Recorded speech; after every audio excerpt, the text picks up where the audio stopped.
La infancia. La patria es la infancia, ¿verdad? Pues la verdad es que fue una infancia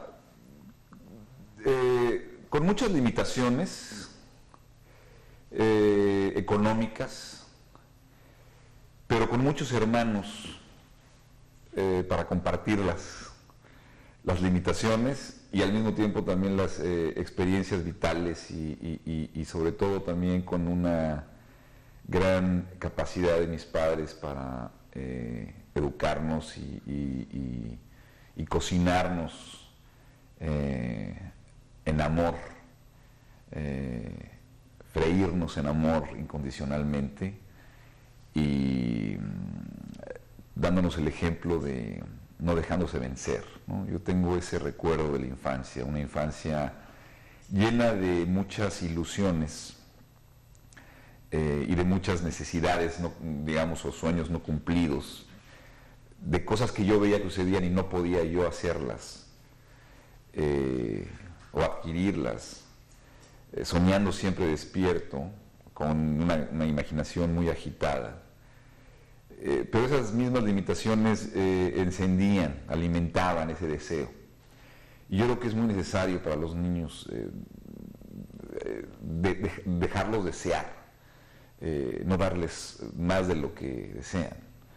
Porque si matas ese deseo, ese sueño, matas absolutamente lo que dispara cualquier empresa, cualquier acto. Y mis padres se encargaron de, si bien no darnos todo lo que necesitábamos a nivel económico, sí nos dieron todas las herramientas para poder enfrentar esas limitaciones con muchísima dignidad, ¿no? Con una educación en escuelas que aún quizá no podían pagar, pero que con un esfuerzo enorme de mi padre y de mi madre sacaron adelante a 5 hermanos en situaciones difíciles. Y me acuerdo de mi infancia, mi padre todos los días oyendo lo que se iba a las 4 de la mañana a trabajar y siempre estar de buen humor, siempre estar con ese ánimo. Y eso ha sido lo que a mí me quedó en la vida, ¿no? Ese ejemplo de voluntad, de disciplina y no dejarse vencer. O sea, tengo como un recuerdo de una infancia feliz en ese sentido, pero intensa. Y la limitación hoy la veo como una virtud. ¿Sí me explico? Como una gran suerte. Hoy hay imágenes de esa infancia, estos sueños que tú dices que eras un niño muy soñador, muy onírico, una vida onírica intensa. Aparecen después, muchos años después, en tus películas, en alguna de estas 3 fantásticas películas. Pues no, yo creo que mi infancia no fue tan intensa. Si no estaría en el psiquiatra, yo creo. No, yo creo también, tuve una infancia también en la calle. Yo desde los 8 años, yo nací en la colonia Narvarte y tenía a todos mis amigos, vivíamos en la misma cuadra. Y venía la temporada de béisbol, y jugábamos béisbol, la temporada de fútbol, y coche, viene coche, y jugábamos en la calle todos los deportes, patineta, aventábamos huevos, rompíamos vidrios, tocábamos timbres, hacíamos travesuras, nos saltábamos de las azoteas, rompimos muchas veces tubos de gas saltándonos de una azotea a la otra, había una fábrica abandonada, rompíamos todos los vidrios, hacíamos todas las travesuras concebibles, hacíamos unas con un diurex y con unos globos, agarrábamos garbanzos y así, y nos íbamos una motocicleta de un amigo mío y le disparábamos a los que andaban en bicicleta, o sea, era muy divertido, realmente. Hice mi primera película Super 8 con ellos, que aún la tengo, y se la regalé a ellos con música. Entonces tenía mi camarita Super 8 y hice puras viñetas de cosas al revés. En aquella época estaba ¿cómo se llama? El hombre increíble, me parece, el hombre biónico. Y entonces, por ejemplo, un amigo mío salía corriendo y o estaba arriba de una barra, se echaba hacia atrás, caía y salía corriendo hacia atrás, y entonces la cámara Super 8 proyectaba al revés, se veía él como que brincaba y saltaba, o hacíamos puras gags de alguna forma con trucos de la cámara, o te embarrabas lodo y luego te limpiabas con la cámara al revés, tonterías, y entonces estuvo lleno de una amistad muy pura, pero siempre viviendo en la calle, cosa que ahora pues, los niños ya casi no hacen. Me iba a la escuela en camión, desde los 12 años, ¿no? 11 años, Entonces fue un niño de la calle. Y bueno, yo creo que en Amores Perros también, por ejemplo, yo me acuerdo que la fachada de la calle, de la casa del personaje de Gael, que tenía estos mosaicos verdes pequeñísimos, los mandé poner en esa casa porque así era la casa de mi vecino, que se llamaba Chape. Y siempre me daba como miedo porque era un grandote, ¿no? Pero muchas casas de la colonia Narvarte tienen estos pequeños mosaicos de unos colores bastante extraños. Ese fue un homenaje, digamos, a esas fachadas, ¿no? Y tiene que ver de alguna forma mucho esa vibra de esos barrios, ¿no? Oye, Alejandro, tu época de estudiante, cuando entras a la Ibero, ¿cómo recuerdas esa época de estudiante universitario? Con ganas de conocer niñas, básicamente, ese era mi más grande deseo. Realmente la Ibero se convertía en un lugar de ligue, ¿no? En un lugar de reunión, de conocer. Fui un mal estudiante en realidad. También tuve mala suerte, no tuve muy buenos maestros, tuve pocos buenos maestros, que me acuerdo, ¿no? Pero entre lo mal estudiante que era, la falta de atención que tengo en mi mente y los malos maestros que en un momento dado me tocaron, la recuerdo siempre como una etapa no tanto de estudio, sino como de haber conocido a gente bien valiosa dentro de mis compañeros, ¿no? Ahí conocí a Pelayo Gutiérrez, que después, bueno, ha sido amigo mío de toda la vida, pero después fue quien me introdujo a Guillermo Arriaga. Pelayo también fue productor de Z Films mucho tiempo, a Martín Hernández, que ha sido el diseñador de audio de todas mis películas. En fin, conocí a gente muy, muy interesante y eso es lo que yo recuerdo del Ibero, ¿no? Los compañeros. Oye, ¿y cómo que sabiendo ya desde joven que realmente el cine era una vocación para ti, por qué te vas a la radio? ¿Por qué te incorporas a la radio? Mira, yo quería ser cineasta, lo que pasa es que no tenía claro el camino. Yo quería estudiar el subsistema de cine, de hecho empecé a estudiar el subsistema de cine, sin embargo, no tenía yo ingresos y yo necesitaba trabajar. De hecho, en aquel entonces, yo me acuerdo que antes de llegar al Ibero, un amigo mío, Carlos Clausel, que ahora es un gran pintor, y que lo quiero muchísimo, es uno de mis grandes amigos, el Shadow, que le llamamos, el Shadow y yo, para tener algo de dinero nos íbamos y comprábamos huevo, y vendíamos huevo a las 4 de la mañana, nos íbamos a la central de abastos, y de ahí nos íbamos a repartir el huevo a estos restaurantes y hoteles. Y con eso ganábamos un poco para poder, bueno, yo por lo menos para poder tener un poco de dinero para mí, porque no tenía dinero, no tenía trabajo, estaba estudiando, necesitaba trabajar.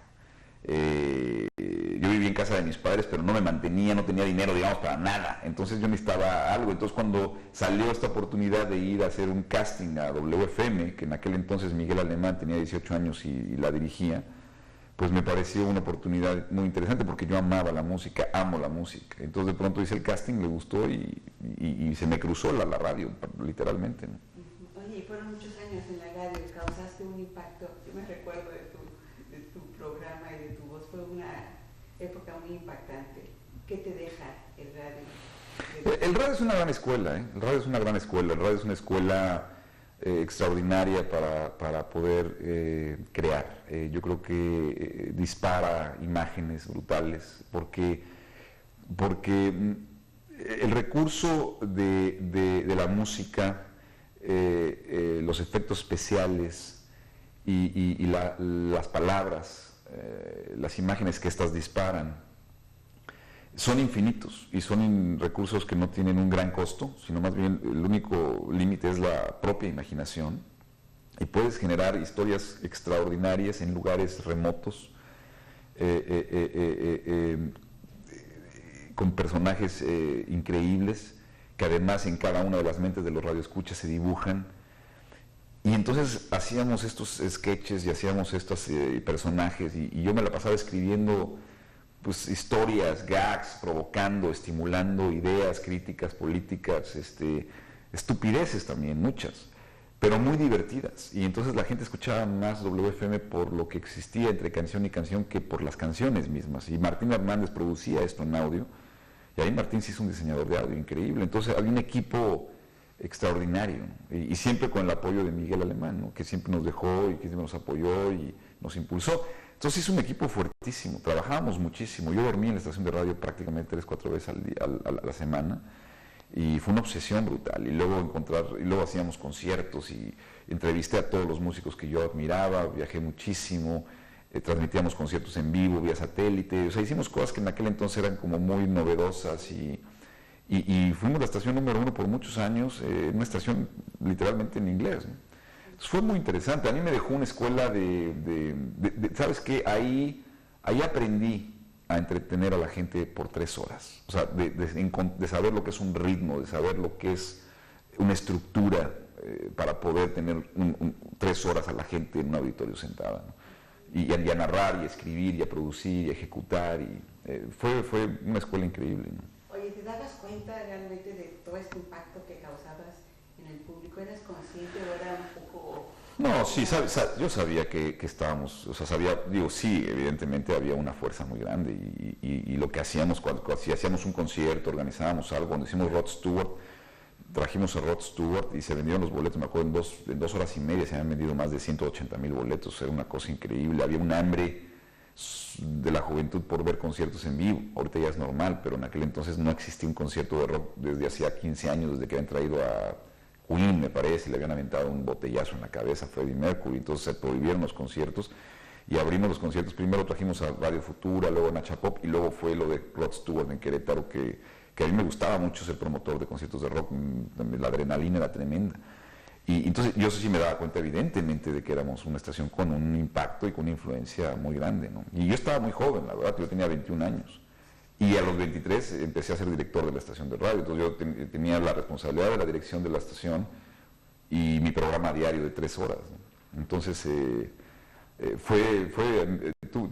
tuve mucha disciplina y cómo contar historias. Finalmente el radio en sí todo el tiempo era una reinvención constante, ¿no? Oye, ¿y la etapa de la publicidad que viene posteriormente o viene...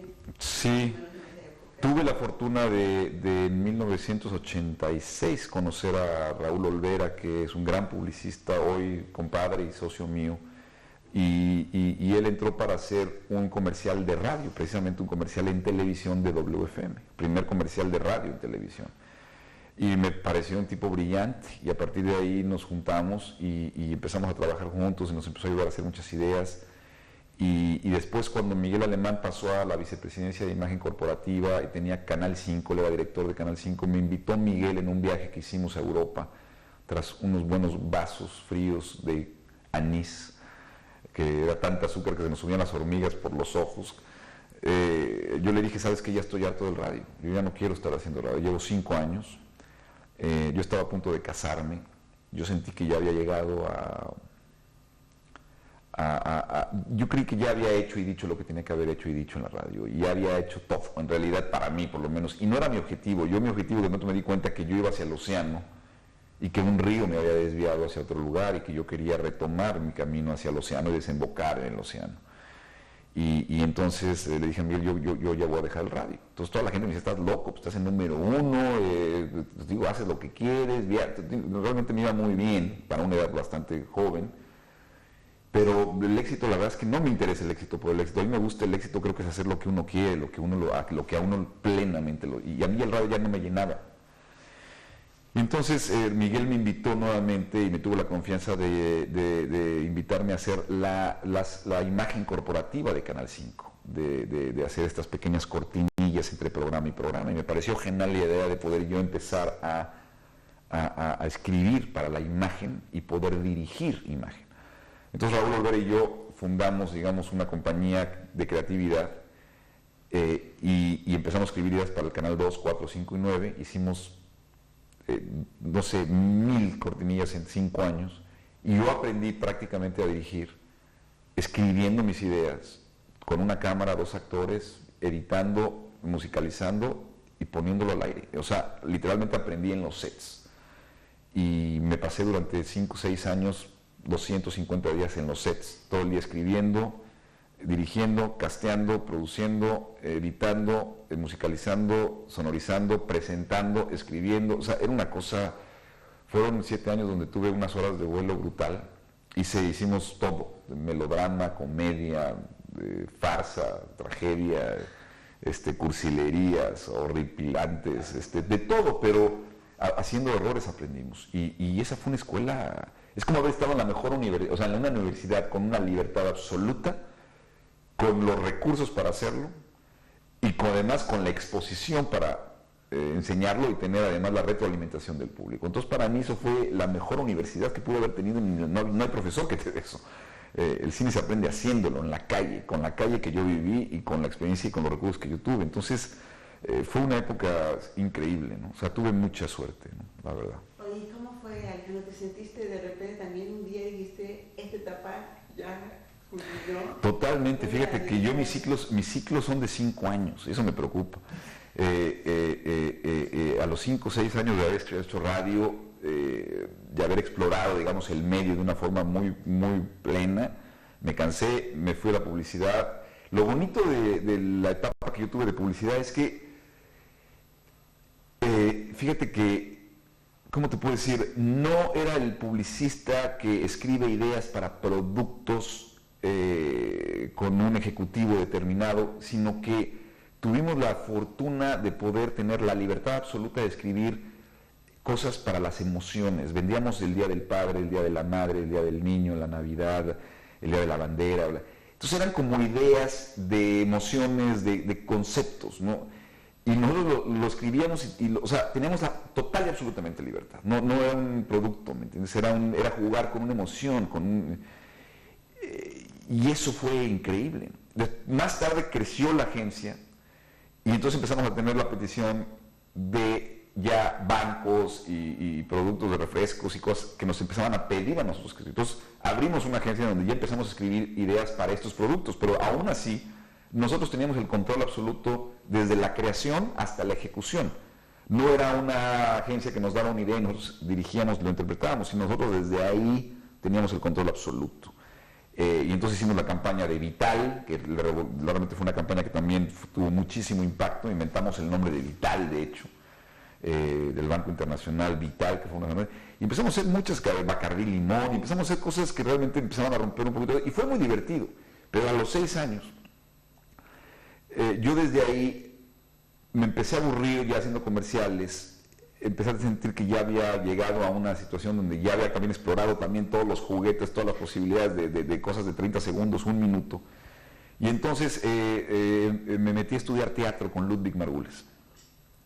Y entonces estuve 2 años con Ludwig Margules, estudiando dirección de teatro.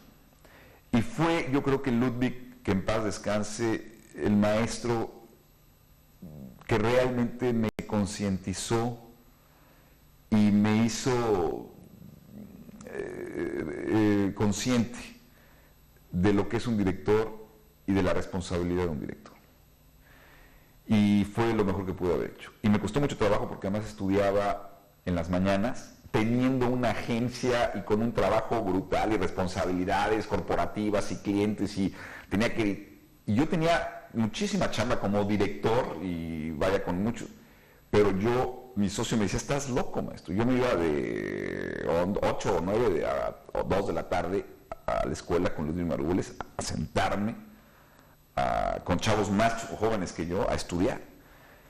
Y luego llegaba a mi oficina, llamadas y dirección y cámara y corre. Pero me gustaba muchísimo eso, como que fui el estudiante que nunca fui en la Ibero. Porque sí encontré a un maestro y a algo que era como muy específico de lo que a mí me gustaba y que yo necesitaba aprender. Y que lo admiraba y lo respetaba mucho. Entonces fue muy, muy importante para mí Ludwig. Ahí entendí muchas cosas.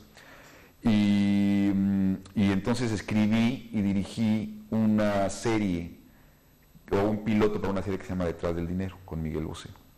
Y esa fue mi primera vez que yo escribí algo de 30 minutos. Y lo dirigí. Y ahí empecé. ¿Te sentiste listo? ¿Te sentiste que ya estabas listo para lanzarte al cine? ¿O fue circunstancia? Te voy a decir qué pasa. Cuando yo estaba haciendo muchos comerciales, de verdad yo creo que empecé ya a tener un dominio formal, un dominio de la imagen, un dominio de saber, ya el oficio de las herramientas las tenía. Y mucha gente me decía, no, hombre, ya dirigí una película. Y yo decía, espérate, maestro. O sea, yo no quiero, o sea, para mí, y yo creo que fue parte de Ludwig, realmente la responsabilidad que Ludwig se debe decir. Tú, o sea, un director es una responsabilidad muy grande. Tienes que ir poco a poco, tienes que entender todas las herramientas que un director tiene que... Tienes que conocer de pintura, tienes que conocer de fotografía, tienes que conocer de danza, tienes que conocer de literatura, tienes que conocer de arquitectura. ¿Sí me explico? O sea, finalmente el cine es la reunión de la expresión de todas las artes. Y tiene que haber un conocimiento, tiene que haber de alguna forma una referencia para poder comunicarte con todos los departamentos que finalmente un director orquestra. Tú tienes que saber, uno, oler si un guión, si algún tiene duende, si tiene espíritu, y en dónde un guión funciona y dónde no, y si no funciona, cómo hacerlo funcionar. Porque si una película es mala, no es culpa del guionista, es culpa del director de haber elegido ese guión para dirigirlo. Y si el guión está malo, es culpa del director no haberlo corregido o no haber exigido que se hubiese corregido y no haber dicho dónde tenía que corregirse. Y si la fotografía es mala, no es culpa del fotógrafo, es culpa del director que no exigió un cierto tipo de iluminación. Y el actor está mal, no es culpa del actor o la actriz, es culpa del director que no supo o escoger al actor adecuado y dirigirlo de una forma adecuada. O sea, hay una responsabilidad final. El director absorbe la responsabilidad del éxito, pero también la del fracaso. Y cada cuadro, 24 veces en un segundo, es responsabilidad de uno. Entonces, si hay una consideración, entonces yo quise irme por pasos. Entonces dije, a ver, ya puedo dirigir cosas de 1 minuto, ahora quiero dirigir una cosa de 30 minutos. Entonces escribí, produje, Miguel otra vez me ayudó muchísimo, me fui a Londres a convencer a Miguel Bosé, porque la idea era un billete que iba pasando de mano en mano, ya en las historias que se iban pasando. Y fue un concepto que junto con Raúl concebimos. Y convencí a Miguel, gratis fue el primer actor que ahora sí que se dejó que lo dirigiera. Y quise hacer una prueba de mediometraje. Era un piloto, desafortunadamente en aquel entonces el señor Azcárraga Milmo no lo aceptó porque dijo que porque él iba a hacer cine, que él hacía video, que lo hacía por el 10% del costo. Entonces me quedé con un piloto que le había gustado mucho y luego lo pasaban en televisión, pero se quedó en un capítulo y era para hacer 13 capítulos y mi idea era yo dirigir 3 e invitar a 3 o 4 directores y cada uno dirigiéramos 3. Esa era la idea, de empezar a poner un semillero de talento. Y era una idea muy buena hace 15 años, la verdad. Ahora ya lo están haciendo, pero me parece que hace 15 años hubiese sido de alguna forma mucho más novedoso. Y hubiese generado mucho talento en todos los departamentos. Pero en fin, no se hizo. Pero fue una prueba para mí y mi idea era, si yo puedo dirigir una sola escena, y hay una sola escena que sea correcta, que funcione, con eso me quedo contento. ¿Sí me explico? Para mí ese ejercicio era, voy a ver si puedo lograr que una escena de 2-3 minutos tenga, digamos, todo lo que necesita una escena para funcionar. Y entonces yo iba probándome poco a poco, ¿me entiendes? Esa fue un poquito la historia. Oye, y ahorita que hablabas de fracaso, cuando ya está uno en el éxito, pareciera que nunca hubo miedo al fracaso, pero ¿tenías miedo a fracasar haciendo cine si no te preparabas bien?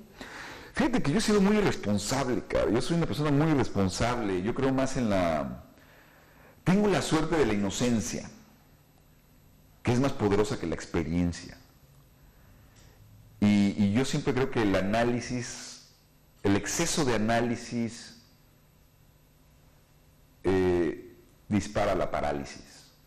Entonces trato de no estar tan autoconsciente de mí mismo, analizar demasiado y verme a mí mismo como demasiado importante.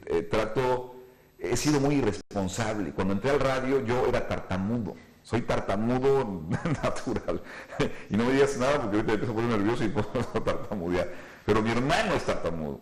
Y yo era muy tartamudo y cuando entré a la radio y vi el primer micrófono y buenas tardes México, estás en WFM 96.9, estamos en con amigos de Potencia del Hotel México, las 24 horas te estrella como mundo, yo soy Alejandro González, señores. Y abrió rapidísimo la radio y se me quitó lo tartamudo. Y no sabía cómo operar una cabina, y yo le dije al operador, yo quiero operar. Y empecé a operar al aire la cabina sin saber los botones, yo medio por instintos. Y cuando entré a un set, nunca había entrado a un set, y yo dije, soy un director. Pero yo creo que es como un torero. Si el torero no se siente torero, se lo lleva a la chingada del toro. O sea, yo creo que sí tienes que sentirte torero. Y si te vistes de torero, tienes que serte un torero. Y yo en un momento, cuando yo desde la primera vez que entré a un set, yo me sentía director. O sea, no pedí permiso, ni necesité mi licencia, ni necesité mi diploma, ni necesité permiso de la Sociedad Fílmica de México, no, o sea, no le pedí permiso a nadie, yo me fui por la izquierda, ¿no? O sea, yo no era graduado del CCC y de IMCINE y hice el papeleo y toda la corte con la burocracia, no, me fui por la izquierda, o sea, yo tomé mi camino. Y finalmente la me puede ver una locura, una responsabilidad, pero me parece que yo me sentía director, desde siempre me he sentido director, fui director de UFM y ¿por qué no iba a ser director en un set? Punto. Y entonces llegó a tus manos Amores Perros. No, no llegó a mis manos.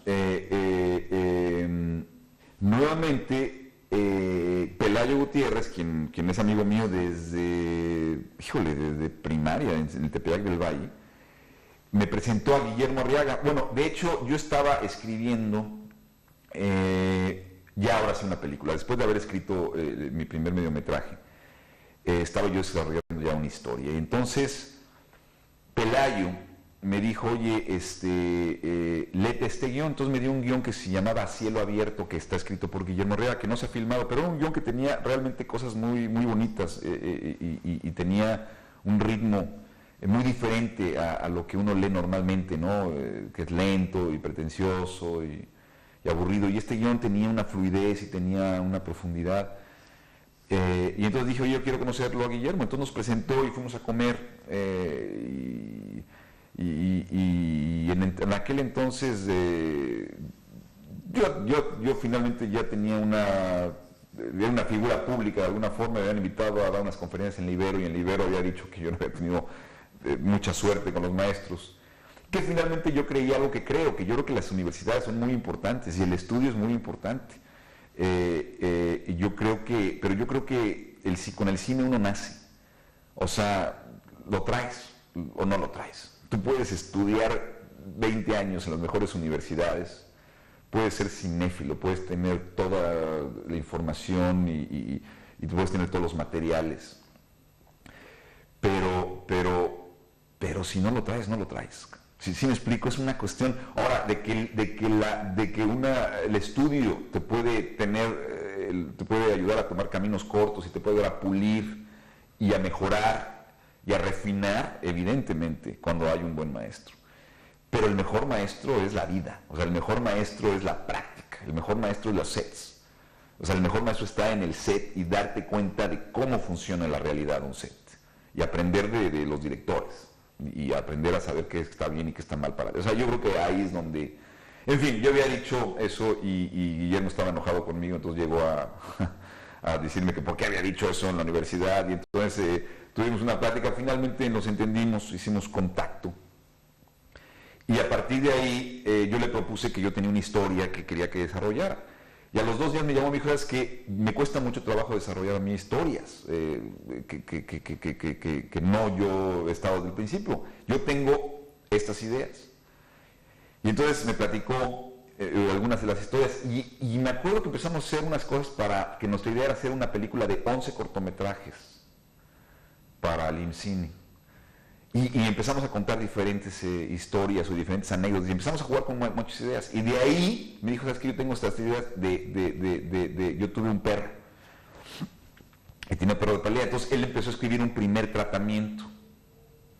Y ahí empezó Amores Perros. Y a partir de ahí, pues Guillermo escribía y me presentaba algunas cosas. Nos juntábamos una vez a la semana, 2 veces a la semana y empezábamos a platicar y a discutir. Y él iba escribiendo y él escribió y desarrollando, pero juntos desarrollamos el guión de Amores Perros durante pues, casi 3 años.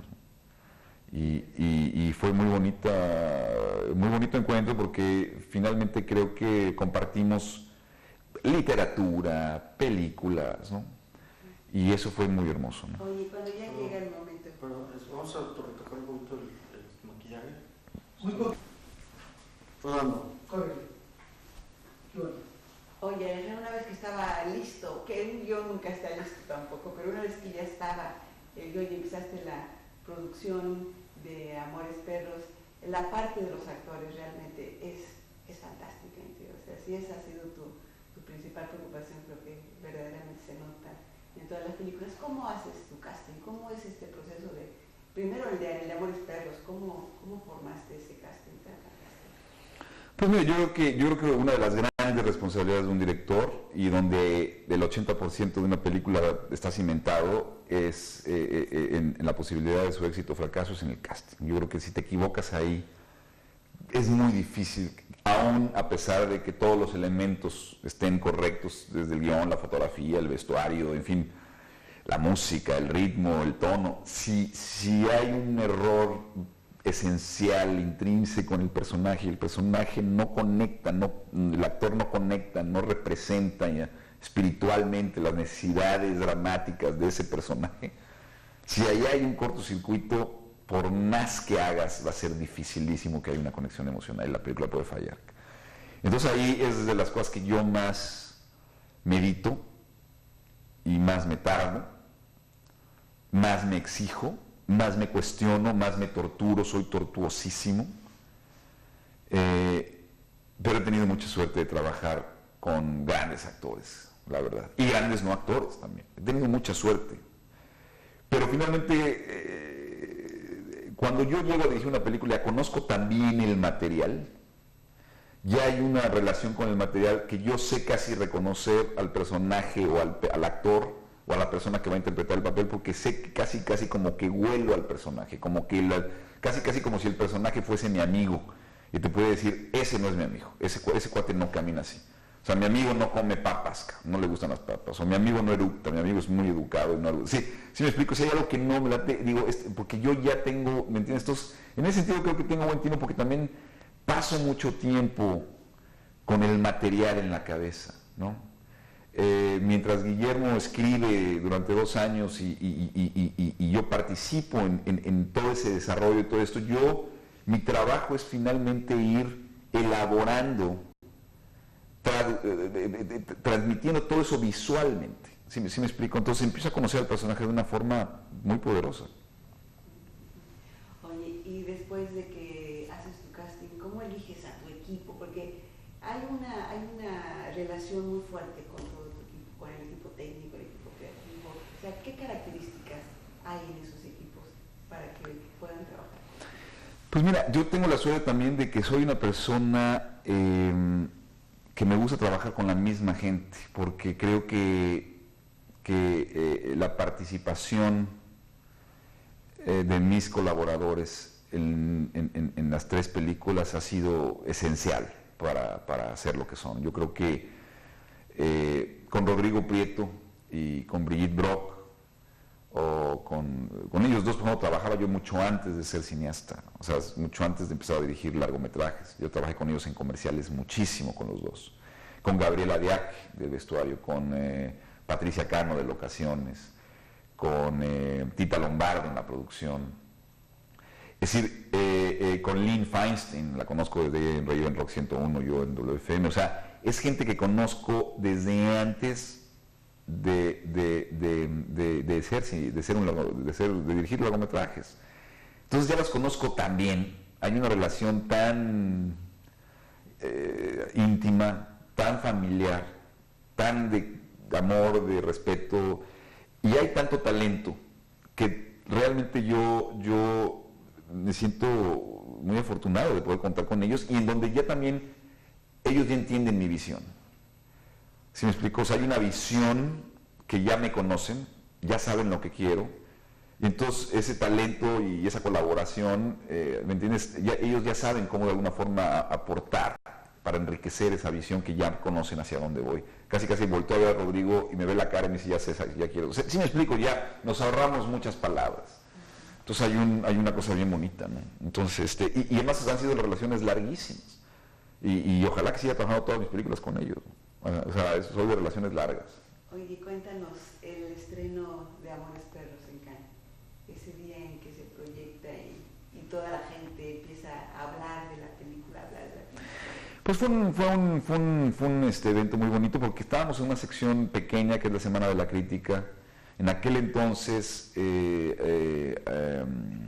había una persona que era el encargado de la selección oficial, de ser como el filtro del cine latinoamericano para presentarse en la sección oficial de Cannes, y esta persona prohibió que la película se enviara al jurado. Entonces había una especie como de, híjole, nos daban como un gueto, ¿no? Y yo me enojé mucho cuando no lo aceptaron, porque dije, bueno, ¿por qué no aceptaron la película en sección oficial? ¿O por qué ni siquiera la dieron? Y me dijeron, bueno, date de topes, pues ya la vieron los de la Semana de la Crítica y te invitaron. Y dije, sí, está muy bien, pero pues, ¿por qué no nos dieron la oportunidad de que siquiera el jurado la viese y dijera si está bien o mal? Pero no, porque nos amenazaron que si la mandábamos por este lado, que... Es una cosa horrible, ¿no? Y yo creo que esta persona fue una de las personas encargadas que retrasó muchísimo la posibilidad de que hubiese cine mexicano en los grandes festivales, ¿no? Y era difícil que una película mexicana estuviera en sección oficial. Entonces llegamos a esta sección pequeña gracias a José María Riva, que es el director de la Semana de la Crítica, y la película impactó muchísimo. La película de pronto se convirtió en la película del festival, en la película que parecía que era mejor que todas las películas de competencia, y entonces se armó un escándalo político dentro de la selección oficial, y a esta persona le costó su chamba, lo corrieron. Porque se dieron cuenta que había habido un error enorme, que cómo era posible. Pero lo mejor de esta historia no es lo malo que pasó, o lo que aparentemente era malo. Todo eso, como todo en la vida, fue bueno, porque finalmente la película ganó la Semana de la Crítica, y siendo este underdog, se convirtió en el ganador, y entonces fue mucho mejor, ¿me entiendes? Cuando la gente no espera nada, pues es mucho más sorprendente. Y a partir de ahí nos invitaron a todos los festivales, ¿no? A Nueva York, a Toronto, y la recepción mundial fue brutal, inesperada, ¿no? Y sí fue una película que, vaya, fue la película más premiada de ese año, ¿no? Tuvimos como 60 y tantos premios, o sea, fue impresionante, a donde se presentaba barría. Y entonces fue una sorpresa, fue un terremoto, ¿no? En el 2000. Oye, está considerada por la crítica y por el público y por la película, una película parteaguas en el cine mundial. ¿Tú cómo lo verías esto? Pues mira, es difícil para mí juzgar, es una película que es muy cercana a mí. Hace mucho no la veo, igual la veo, ya no me gusta. Pero, ¿sabes qué? De que la estaba filmando, me di cuenta que, y editando, sobre todo yo pasé 7 meses solito en mi casa, ¿no? Fue bien difícil, fue una película que, como te dije, fueron 3 años de estar dándole vueltas. Y de poder lograr hacer una película de esa complejidad con pocos recursos de alguna forma, aunque eran muchos en aquel entonces, pero hoy los veo como pocos recursos, con Gael, que no había actuado en ninguna película, o sea, muchos habíamos nuevos en esa película, con todas las dificultades de filmar en la Ciudad de México, con esa complejidad narrativa y de estructura. Era una película que tenía muchas posibilidades de fallar. O sea, fue duro hacerla. Disfruté muchísimo la filmación. No hubo un momento que dudé de nada. O sea, siempre realmente tuve la certeza de que estaba logrando la textura, el tono, el ritmo, el espíritu, el drama, la intensidad, la originalidad con la que yo quería filmar esta película. Cuando yo ponía la cámara cerca de Gael veía algo y decía, este cabrón está tremendo, o sea, hay algo aquí magnético, que lo vi desde que trabajé 3 años antes con él en un comercial, y lo vi y dije, este es el cuate con el que yo quiero hacer una película. Emilio Echeverría era de ponerte la piel chinita, Adriana Barraza también en ese pequeño papel, o sea, cada momento.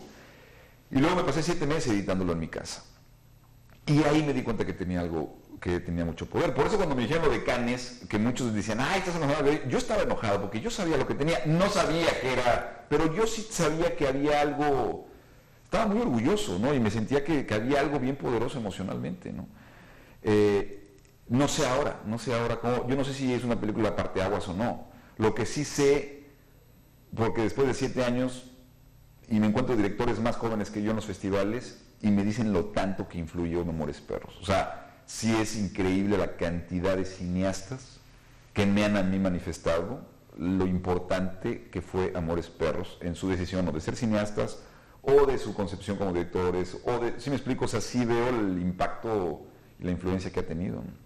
Inclusive en la forma de contar historias, de la narrativa cinematográfica, en la gramática cinematográfica, esta idea tuya y de Arriaga, de el mundo fraccionado, ¿no? El mundo visto como un mosaico formado por pedacitos, de alguna manera cambia radicalmente la estructura lineal, esta forma lineal de contar las historias. Creo que no se podría volver a contarlas igual. Sí, y es algo que ha existido desde hace mucho, ¿eh? O sea, yo sí quiero decir que, vaya, yo creo que de los primeros que le hicieron fue Intolerancia de Griffith en eso, ¿no? Es una película de los 20, ¿no? Y estás hablando de una... Buster Keaton también hizo lo mismo, ¿no? Yo creo que Three Ages, Kurosawa lo hizo en Rashomon, de alguna forma también estructuró Robert Altman en Shortcuts, Tarantino, Before the Rain, director, no recuerdo cómo se llama. O sea, hubo películas, y ha habido películas que han destructurado, o sea, no es la novedad. Sin embargo, creo que fue las historias, el contexto, la ciudad y también una gramática visual propia. Un espíritu, una cuestión ahí de textura y de espíritu que vi en la película que Rodrigo y yo hicimos limpiando la plata de la película, que le dio a la película una cuestión muy bella y muy inquietante, ¿no? Que hoy en día ya hace muchas personas, pero en aquel momento fue una de las primeras películas que se les lavó la plata, y entonces tenían unos colores tremendos, ¿no? Y la cámara en mano, y entonces la edición era es muy esquizofrénica, ¿no? O sea, entonces hubo muchos elementos que hicieron de esta película algo bien particular, ¿no? Oye, ahí ya empezaste a tener ya una fama internacional, un prestigio internacional. ¿Te preocupaba tu siguiente trabajo? Decir, ¿y ahora cómo voy a generar algo tan fuerte, tan bueno? No, porque uno hace las cosas lo mejor que puede, y la verdad es que ya no depende de uno la recepción. Yo sabía que la segunda película siempre iba a ser comparada con la primera, y que las expectativas de la gente son las expectativas de la gente, y ahí no puedes hacer absolutamente nada. O sea, el problema es de la gente y sus expectativas, no es tu problema. Si tú te compras ese problema, entonces te paralizas. Nuevamente, mucho análisis es parálisis. Entonces yo creo que no me preocupé mucho, en realidad no. ¿Te fue fácil entrar a 21 gramos? Sí, estaba yo agotado emocionalmente después de Amores Perros. Fue un año intenso de también promoción y de entender el mundo, de dónde estaba yo parado, ¿no? Porque también no conocía ni los festivales, ni quién era quién, y luego pues, decidí yo montar 21 gramos en Estados Unidos. Y entonces, finalmente ahora se ve como algo fácil. Claro, es el paso natural, pero no, la verdad es que yo tenía una compañía en México, una vida muy hecha, una estructura familiar, social, profesional, con una seguridad, con un nombre, y de pronto pues venirte a Los Ángeles, el guión todavía no estaba terminado, faltaba todavía un año para que se terminara el guión. Yo vine a explorar. A mí se me ocurrió hacer la película de Estados Unidos porque creí que el personaje de Benicio del Toro, el personaje religioso, me parecía que tenía mucho más sentido dentro de esta religiosidad fanática y primitiva y un poco infantil de estas sectas fundamentalistas cristianas norteamericanas. Y me parecía increíble o importante la oportunidad de trabajar con actores que yo admiraba como Sean Penn y Benicio. Me pareció que una oportunidad para mí de crecimiento también, como director, ¿no? Me pareció explorar una cultura que me ha influenciado mucho, como es la americana, como a todos los mexicanos que hemos tanto visto cine americano, y queramos o no, pues así ha sido, como todos los cineastas del mundo, con grandes cine y con estupendamente pésimo cine, ¿no? Pero lo que yo creo es que cuando me vine aquí, pues no estaba ni el guión terminado, quise entender cómo se montaba una película aquí, y me fue muy difícil. Fue un año bien duro para mí, y vivir en una ciudad como Los Ángeles no es fácil. Llegar sin nada, todo era incierto, ¿no? Todo era incierto en realidad. Entonces, fue un año triste para mí. En ese sentido fue duro, o sea, fue un reto en todos sentidos, ¿no? Y finalmente luego pues, levantar la película aquí cuando salió y empecé a hablar con Sean y eso, la verdad es que me mostraron un apoyo. Naomi me dijo, hago tu película, y ni siquiera estaba el guión todavía listo. Le dije, lo voy a tener en 2 meses. Me dijo, va, yo contigo voy, o sea, no me lo enseñes, yo quiero estar en tu siguiente película. Sean me habló él directamente a decirme que quería trabajar conmigo en lo que quisiera. O sea, fue una muestra de confianza y de apoyo, y de que dije, puta, me parece increíble, ¿no? Y eso me reanimó muchísimo. Oye, productor, que para tener el control de todo, ¿ya lo tenías claro? Es que sabes qué es lo que te decía, yo desde WFM pues estoy al control de mi cabina, de mis micrófonos, o sea, yo soy muy territorial, o sea, yo toda mi vida he hecho mis cosas, ¿no? Y lo que te decía de la publicidad, yo escribo mis cosas, yo las produzco, yo las dirijo, yo las edito, y más que por otra cosa porque me gusta tener el control del principio a fin, porque esa es la parte donde yo me siento que puedo entregar lo que yo creo que es justo para esa idea. Entonces yo sí necesito tener pues todo, o sea, vaya, sí, no, ¿me entiendes? Soy en ese sentido muy obsesivo.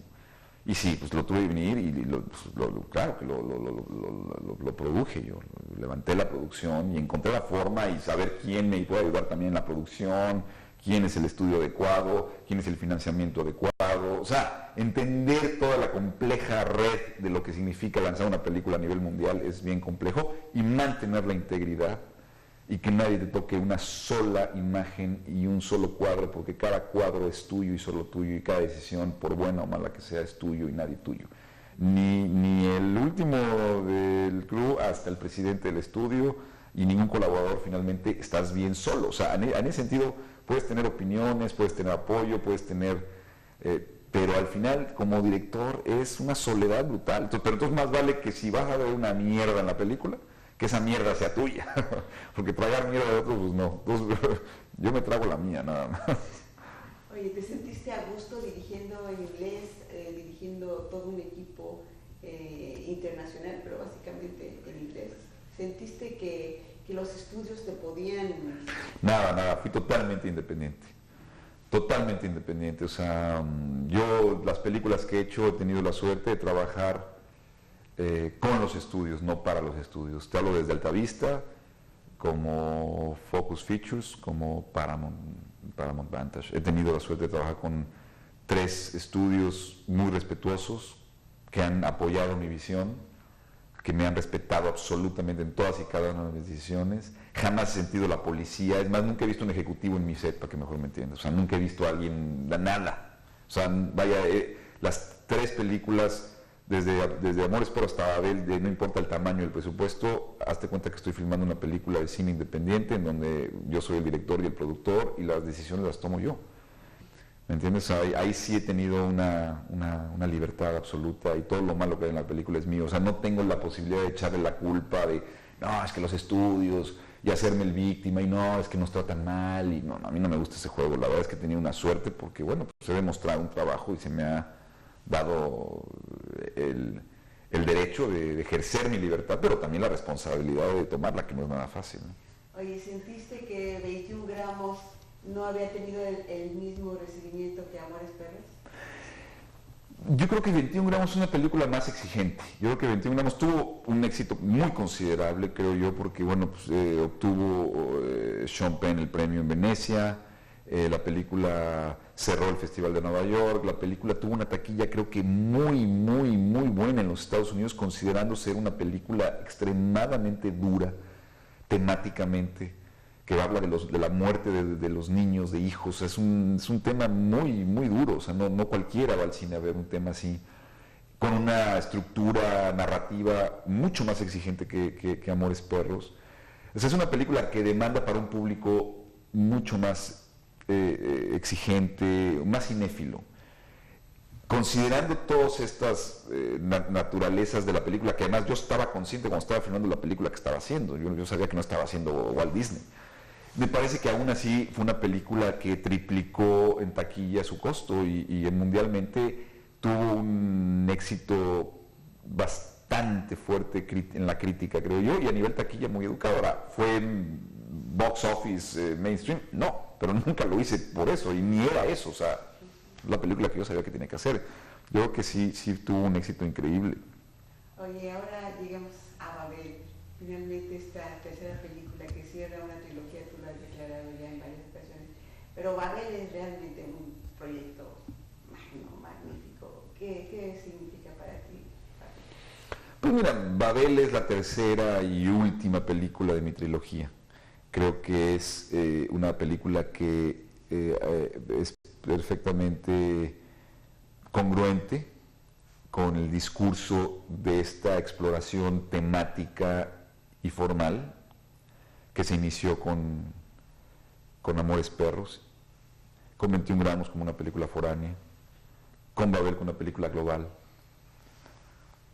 Creo que Amores Perros es rock puro, 21 gramos es jazz, esta es una ópera. Es una película muy ambiciosa, es una película que creo que representa muy bien, proyecta, refleja muy bien los tiempos en los que vivimos. Es un cine que está financiado por fondos internacionales de todo el mundo prácticamente. Una película ejecutada en gran mayoría en los departamentos principales por mexicanos, e ideada, concebida y producida y dirigida por mexicanos, pero al mismo tiempo con una colaboración de gente de todo el mundo, de los 5 continentes. Es una película hablada en 5 idiomas. Es una película que habla de los puentes y de las paredes, de las fronteras. Y se llama Babel. En un mundo en donde la globalización y donde todas estas corrientes que están chocando en todos sentidos, religiosas, económicas, ideológicas, es el gran tema del siglo XXI. Entonces me parece que es una película que sí marca un poco el futuro del cine contemporáneo, la globalización ideológica, económica, humana, que trata los temas pues, importantes, el terrorismo, la migración. ¿Sí me explico? O sea, creo que es una película muy actual y de eso me siento muy orgulloso de poder haber capturado conceptualmente. Te puede gustar o no, pero creo que hay un acierto en abordar ese tema de esa manera, ¿no? Oye, ¿es una película de amor o es una película de incomunicación? Es una película sobre la compasión, es una película sobre las paredes.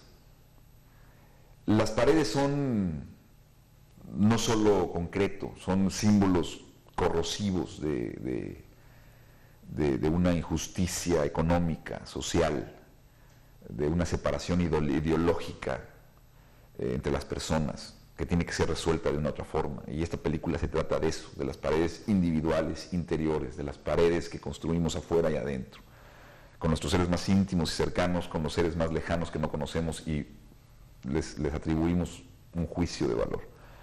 La incapacidad que tenemos para escuchar, la incapacidad que tenemos para entender, ¿no? Para amar. Yo creo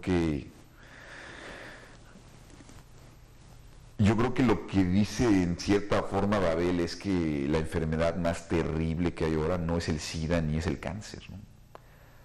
O sea, el virus, la epidemia más grande de este siglo es el odio, ¿no? Y lo más grueso es que, y lo más terrible es que en su cura se encuentra la semilla de su origen, que es la religión, ¿no? Entonces hay una incapacidad y hay una víbora que está mordiendo la cola, ¿no? Y entonces yo creo que la película es compleja porque trata de cosas quizá bien simples a nivel superficial, pero bien profundas a nivel intelectual, ¿no? Y habla de muchas cosas, de la paternidad, ¿no? De la intolerancia. Es una película compleja, la verdad, pues sí, me parece bien ambiciosa, es la película más ambiciosa, me costó 1 año de filmarla en todo el mundo y ha sido el reto más grande que he tenido en mi vida, ¿no? Por mucho. Y además a veces es muy dolorosa, es una película que tiene momentos muy dolorosos, igual que Amores Perros, igual que 21 gramos. ¿Te duele contar estas historias? Sí, bueno, tú cuando filmas escenas de un niño muriéndose en el desierto tras un disparo de un policía, cuando filmas escenas así,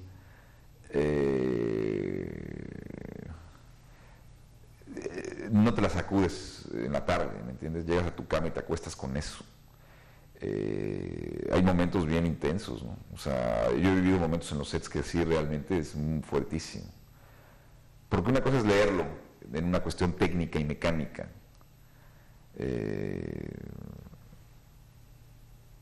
Pero la palabra agua no moja, pero el agua sí moja, cabrón. Y cuando estás ahí, sí es bien diferente la teoría y la cuestión técnica que ejecutarlo y que sacar y que la palabra se haga carne, ¿me entiendes? O sea, donde un hombre, ¿me entiendes? Donde encarnen los personajes espiritualmente esos momentos y hay una credibilidad, es durísimo. O sea, llegar a eso, o sea, lograr que eso suceda y sea creíble, eso ya en sí es muy intenso, y cuando sucede es de un poder increíble, ¿no? Ahí está la magia a mí lo que me gusta de la dirección. O sea, yo sufro mucho dirigiendo. O sea, hay muchos momentos que digo, ¿qué hago aquí? Mi papá se me dice, por no estudiar, cabrón, te lo dije. Y a veces digo, puta, sí me lo merezco, cabrón.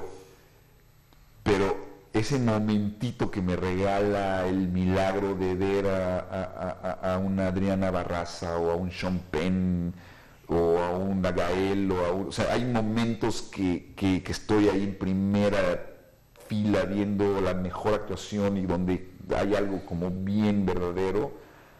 Esa es la adicción de la dirección a mí. O sea, lo que yo realmente gozo es dirigir actores. Me gusta mucho el trazo, me gusta mucho la orquestación. O sea, para mí ese trabajo con ellos, esa complicidad, todos los procesos me gustan, pero esos momentitos son así como verdaderamente la droga, ¿no? Oye, ¿crees que el cine pueda hacer un mundo mejor? ¿Que tu cine pueda hacer que el mundo sea un poco mejor? No lo sé. Yo soy bastante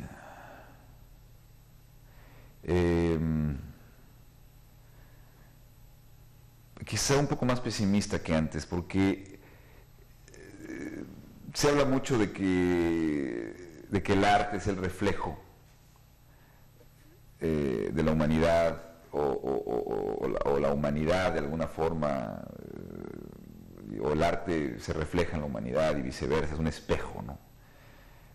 Yo creo que desgraciadamente hoy en día la vida no imita el arte, imita,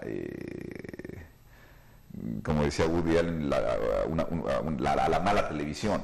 O sea, imitamos esa cultura de la basura de la imagen, ¿no? O sea, si me explico algo por lo menos de la cultura de la imagen, de las películas, finalmente hay una cantidad de información visual hoy en los taxis, en los aeropuertos, en los teléfonos, todo ya es una cantidad de un bombardeo que hemos perdido la capacidad de saber qué es bueno y qué es malo, en donde ya todo es una basura absoluta, en donde de pronto, aunque haya cosas verdaderamente profundas y bellas y relevantes, ante esa invasión y ante esa sobreestimulación visual que tenemos todos los días, ya lo reconocemos. Entonces hay para mí una situación como existencialista, en donde ya nada tiene un valor absoluto, se pierde. Entonces yo no sé si una sola película flotando dentro de tantas millones de imágenes que alguien recibe en un año ya tenga una relevancia dentro de este bombardeo, ¿me entiendes? Aunque sí siento que, bueno, a las personas sensibles seguramente sí estimulará y provocará y esculpirá en su alma algo distinto y le revelará una verdad humana y de la naturaleza distinta a la que pensaban ayer. Pero de cambiar el mundo, lo dudo. Yo creo que es un proceso. Todos los artistas tenemos que estar conscientes que entre todos tenemos que gritar para poder ahí emitir de vez en cuando ante el ruido espantoso de la guerra y el odio y la incomprensión, pues poder ahí ser escuchados de vez en cuando y saber que existe la esperanza de poder empezarnos a preocupar de lo que realmente es importante, ¿no? Que no es la avaricia, no es el poseer, sino es el amor, que es lo único que da sentido a la vida, ¿no? Es la única razón de seguir existiendo, ¿no? Y pero eso es bien difícil, eso es bien difícil, la verdad, yo lo creo. Oye, Alejandro, ¿qué sentiste, qué se siente cuando de repente tu película no solo recibe la nominación del director, sino tantas nominaciones, cuando empieza a crear todo este boom. ¿Qué se siente haber logrado, la verdad, algo que históricamente nunca había logrado ninguna película realizada por un director mexicano y todo su equipo junto con él? Me dio mucha alegría, principalmente por todo mi equipo, porque finalmente cuando yo invito a la gente a trabajar a los proyectos, o sea, finalmente, quieras o no, eres responsable pues todos están ahí de alguna forma por ti, hay una apuesta y todos creen en ti, o sea, eres como el capitán de un barco. Y por lo menos con todo el equipo que estuvo nominado, fue una convivencia muy intensa, ¿no? Todos ellos estuvieron conmigo, el único que no fue, digamos, a ninguno de los países fue Guillermo Arriaga. Él no conoce ninguno de estos países y no tuvo la oportunidad de viajar, pero lo que es, todos los demás estuvieron conmigo dentro de una isla,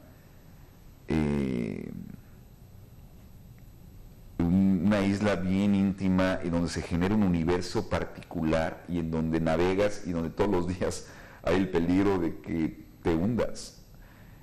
Y tú eres el responsable de que esa embarcación llegue con bien. Y de pronto pues estuvimos Rodrigo y yo prácticamente viviendo 11 meses juntos. Y de pronto dices, bueno, pues este cuate no vive en su casa, ni ha estado con sus hijas, y ¿me entiendes? Y de pronto, o la gente invierte también muchas cosas emocionales contigo, ¿no? Y te da gusto que de pronto todo el esfuerzo que ellos hicieron, tú hayas podido haberles hecho justicia a su gran talento, a su gran trabajo, y ponerlo todo y que tenga sentido para que esto sea un reconocimiento a todos, ¿no? Eso es lo más importante. Oye, ¿y la Palma de Cannes qué significa?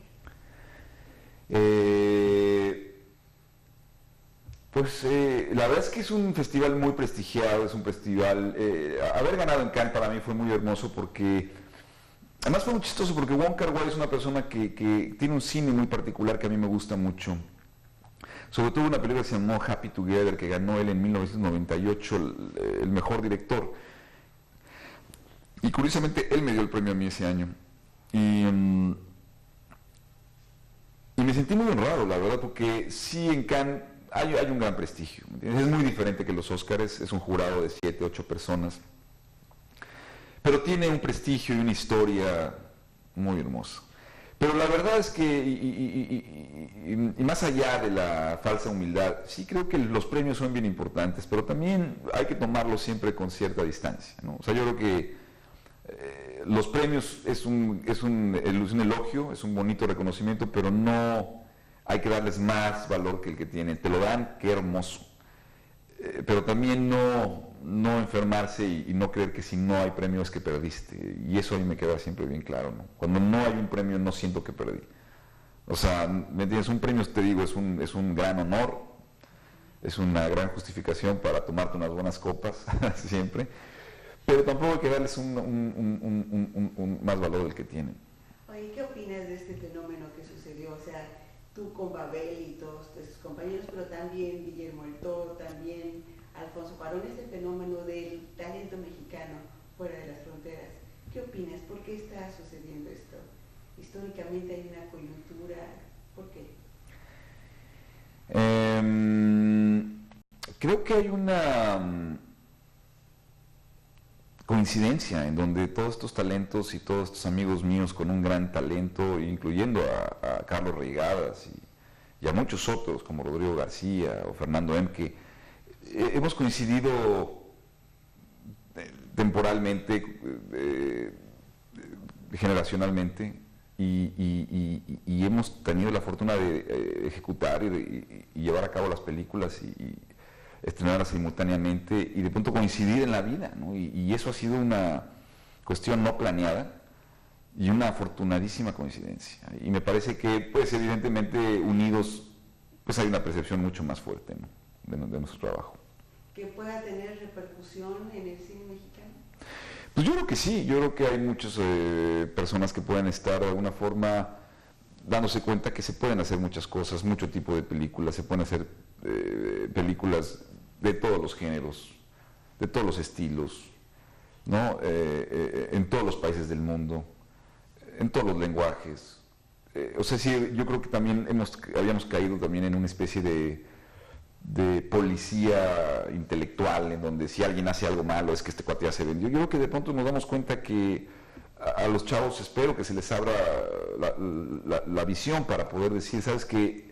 Yo puedo soñar en lo que quiero hacer, ¿no? Y Regar haciendo una película en México de menonitas en Chihuahua, y el Gordo haciendo una película en España de la guerra civil, y yo haciendo una película de una sorda japonesa, y Alfonso haciendo una película del futuro en Londres, y Fernando Emke haciendo una película de México en una colonia popular, y ahora Alfonso pues, se regresa y va a hacer una película pequeña en México, y el Gordo se regresa ahora a hacer Hellboy, una película de género futurista. O sea, yo creo que es hermosísimo poder tener esta gana y no encerrarte en una cuestión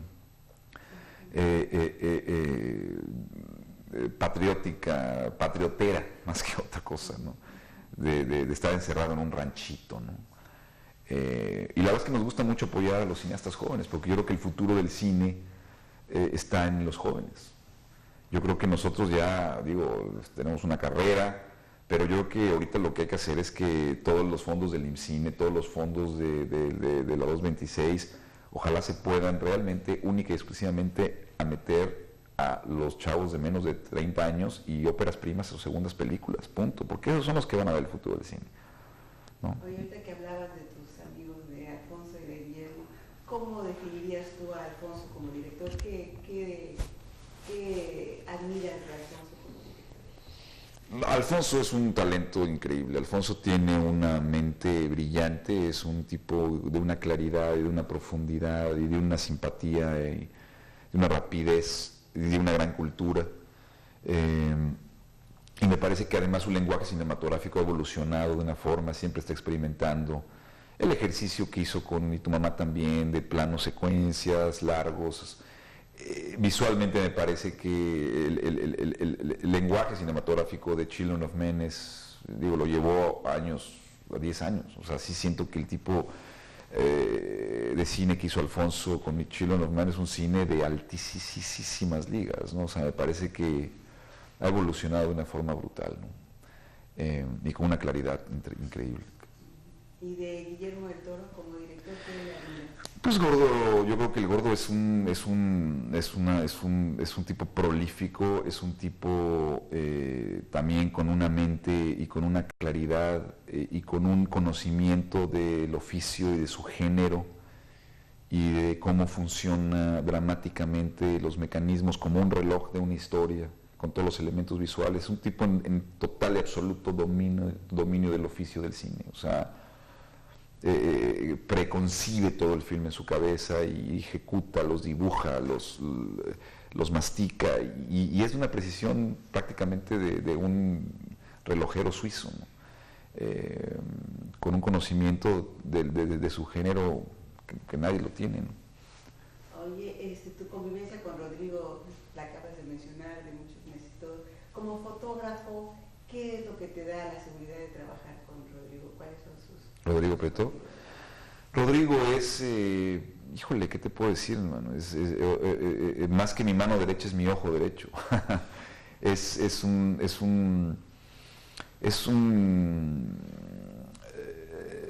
Rodrigo es un narrador, no solamente es un gran fotógrafo y su luz está intrínsecamente ligada a los objetivos emocionales que yo quiero lograr. O sea, él finalmente sí hay un entendimiento del objetivo dramático escena por escena que me ayuda siempre en equipo a lograr lo que quiero y su operación de cámara, independientemente de esta luz que tiene él, que además siempre se esconde, ¿no? O sea, Rodrigo nunca es el fotógrafo del halo de luz y del humito y de vean qué bonito se fotografía, sino Rodrigo de hecho normalmente es, y es lo que trato de hacer con todos los departamentos, echémonos para atrás. Aquí todos estamos subordinándonos, aquí todos vamos atrás y aquí los personajes y la emoción y el conjunto de todo es la estrella. Aquí nadie sobresale ni nadie se luzca. Entonces, Rodrigo, las fuentes de luz nunca las adivinas y por eso parece que es fácil. Y me parece increíble que no lo hayan nominado para los Óscares, pero es que es precisamente por su gran maestría, porque no hace que se vea su luz. Rodrigo está siempre atrás. Y lo que parece fácil es lo más difícil que hace, es lo más difícil de hacer. La luz de Rodrigo es más difícil que hacer que esas luces todas totalmente garigoleadas. Él hace una luz muy fuerte, muy difícil de hacer, con un naturalismo tremendo, pero la forma en que él narra con su cámara y esculpe dramáticamente, tenemos ya un entendimiento increíble. O sea, realmente Rodrigo me ayuda a narrar muchas situaciones en la película, ¿no? Oye, el trabajo de Brigitte Brock es fundamental también en todos tus trabajos. También, yo creo que Brigitte es también una pieza increíble. Yo creo que Brigitte, pieza que pone objeto, visión del color, hay una alegría en su trabajo y una honestidad poderosísima, ¿no? Oye, ya hablaste un poco de Gael, pero de su descubrimiento, de cómo defines a un actor, las características de Gael. ¿Cómo qué? ¿Cómo lo definirías tú? ¿Cómo hablarías? Me parece que Gael es un hombre brillante, es un joven que tiene una conciencia, tiene un oficio enorme, pero más que nada tiene una vida interior muy profunda y tiene un muy buen gusto y una gran inteligencia, que no necesariamente todos los actores tienen que ser inteligentes, ¿me entiendes? Aunque sean talentosos. Pero Gael tiene pues talento, inteligencia, conocimiento de su oficio, estudio, cultura, y aparte está guapo el muchacho. Es más, ya lo estoy odiando, es más, ya le tengo mucha envidia. No, me parece que tiene todos los requisitos, ¿no? Y además es un tipo encantador y siempre aprendo algo de él. O sea, realmente Gael es un tipo que siempre me da, siempre uno recibe de Gael cosas bien bonitas y lo quiero muchísimo, de verdad. Oye, Adriana Barraza de alguna manera es una actriz de una larga trayectoria, sin embargo tú la descubres, tú la descubres y la lanzas. Ya me decía, estoy mareadísimo. Sí, Adriana Barraza es una señora encantadora. Es una señora también, lo mismo, con una gran preparación. Yo desde que la conocí en Amores Perros me llamó la atención cómo en un papel tan pequeño podía, en 3 palabras, dar todo el background y todo el contexto y todo el pasado y toda la fuerza y toda la complejidad en escena de la figura de la madre con los 2 muchachos. Me parece que Adriana Barraza tiene lo mismo, unas herramientas como las mejores actrices del mundo, ¿no?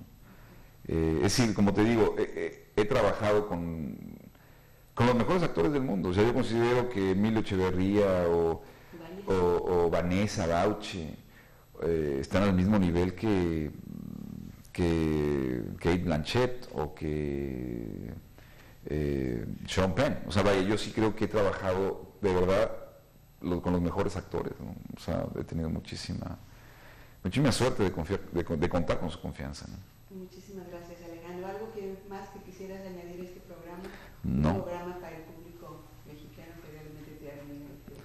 Pues nada más que ojalá que editen el programa, porque si no los voy a aburrir demasiado. Gracias.